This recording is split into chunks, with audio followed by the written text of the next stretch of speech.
بسم الله الرحمن الرحيم. ياسين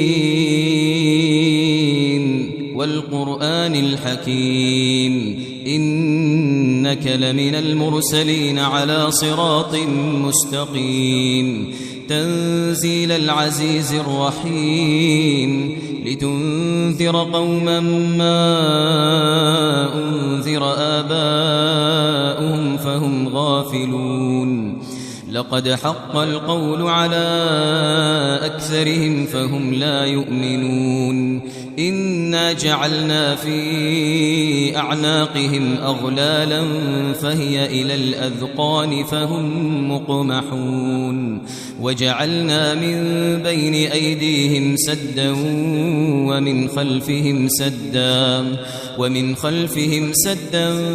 فأغشيناهم فهم لا يبصرون